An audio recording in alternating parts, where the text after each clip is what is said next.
അടുത്ത പെർഫോമൻസിലേക്ക് പോകുന്നതിന് മുൻപ് ഒരു വിശിഷ്ടാതിഥി ഇവിടെ എത്തിച്ചേർന്നിട്ടുണ്ട്. അദ്ദേഹത്തെ ഞാൻ വേദിയിലേക്ക് സ്വാഗതം ചെയ്യുകയാണ്. വിദ്യാർത്ഥി യുവജന പ്രസ്ഥാനങ്ങളിൽ കഴിഞ്ഞ 1/4 നൂറ്റാണ്ട് കാലത്തെ സജീവ സാന്നിധ്യവും ഒരു 10 പതിറ്റാണ്ട് കാലം ഇന്ത്യൻ പാർലമെൻറ്റ് അംഗവുമായിരുന്ന നമ്മുടെ പ്രിയപ്പെട്ട MLA AP അബ്ദുള്ളക്കുട്ടി അദ്ദേഹം ഇവിടെ എത്തിയിട്ടുണ്ട്. അദ്ദേഹത്തെ ബഹുമാനപൂർവ്വം ഞാൻ ഈ വേദിയിലേക്ക് സ്വാഗതം ചെയ്യുകയാണ്.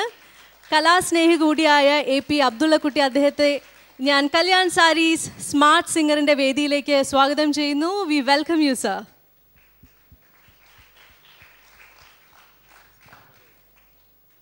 സാർ ഇവിടെ എത്തിച്ചേർന്നതിൽ ഞങ്ങൾക്ക് എല്ലാവർക്കും വളരെയധികം സന്തോഷമുണ്ട്. നമ്മുടെ മത്സരാർത്ഥികൾക്ക് എല്ലാ ആശംസകളും പ്രോത്സാഹനങ്ങളും നൽകാൻ വേണ്ടിയാണ് തീർച്ചയായിട്ടും അദ്ദേഹം ഇവിടെ എത്തിച്ചേർന്നിട്ടുള്ളത്.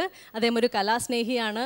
കോളേജിലേക്ക് പഠിക്കുന്ന കാലത്ത് കലാസാഹിത്യ രംഗത്ത് സജീവമായിരുന്നു, ഇന്നും സജീവമാണെന്ന് വിശ്വസിക്കുന്നു. ഞങ്ങളുടെ ഷോയെ പറ്റി സാർ 2 വാക്ക് സംസാരിക്കും. Thank you Parvathy, thank you. Smart singer reality ഷോയിൽ വരാനും സംഗീതം തപസ്യാക്കിയ ഈ ഗുരുജനങ്ങൾക്ക് മുമ്പിൽ സംഗീത ലോകത്തേക്ക് ചിറകുവിരിച്ച് പറന്നു വരാൻ ശ്രമിക്കുന്ന ഈ പ്രതിഭകൾക്ക് മുമ്പിൽ ഒരുമിക്കാൻ വരാൻ സാധിച്ചതിൽ വളരെയധികം സന്തോഷമുണ്ട്. എല്ലാ കലയും സംഗീതമായിക്കൊണ്ടിരിക്കുന്ന ഒരു കാലമാണ്. നമ്മുടെ നാട്ടിൽ മഴ കുറവാണെങ്കിലും സംഗീതം ഒരു പെരുമഴയായി പെയ്തിറങ്ങിക്കൊണ്ടിരിക്കുന്ന കാലമാണ്. പ്രത്യേകിച്ച് റിയാലിറ്റി ഷോ വന്നപ്പോൾ നമ്മുടെ മക്കൾക്ക് അത് വലിയ ഒരു ആശ്വാസമാണ്. ഇപ്പോൾ ലോകത്തിലെ ഏറ്റവും വലിയ യുവജനോത്സവ വേദി എന്നൊക്കെ പറഞ്ഞാലും സംഗീതത്തിന് അവിടെ പരിമിതിയുണ്ട്. പക്ഷേ സംഗീതത്തിൻ്റെ ഒരു വലിയ ലോകം നമ്മൾ ടെലിവിഷൻ ചാനലുകൾ തുറന്നിരിക്കുകയാണ്.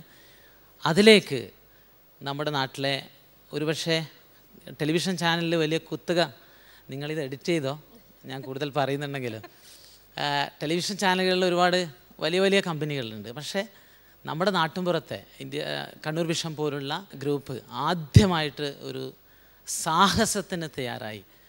അതിന് ഒരുപക്ഷെ സലാം ഭായി അതിന് ധൈര്യം പകർന്നു. അതാണ് വിജയം. പക്ഷേ ഇവിടെ വന്നപ്പോഴാണ് എനിക്കറിയാൻ കഴിയുന്നത് വലിയ TV ചാനലിനേക്കാളും വെല്ലുന്ന പ്രതിഭാശാലികളായിട്ടുള്ള ഗുരുജനങ്ങൾക്ക് മുമ്പിലാണ് കുട്ടികൾ പാടുന്നത്. ഈ മഹത്തായ സംരംഭത്തിന് ഒരിക്കൽ കൂടി എല്ലാ ഭാവുകങ്ങളും നേരുന്നു. നന്ദി, നമസ്കാരം, Jai Hind. Thank you sir. എന്തായാലും നമ്മുടെ എല്ലാ മത്സരാർത്ഥികൾക്കും അദ്ദേഹം ആശംസകൾ നേർന്നു കഴിഞ്ഞു. ഒപ്പം ഞാൻ പറയാൻ ആഗ്രഹിക്കുകയാണ്, ഇങ്ങനെ ഇടതടവില്ലാതെ സംസാരിക്കാൻ കഴിയുന്നതാണ് ഏറ്റവും വലിയ ദൈവാനുഗ്രഹം. Thank you sir. Big round of applause for AP Abdullakutty.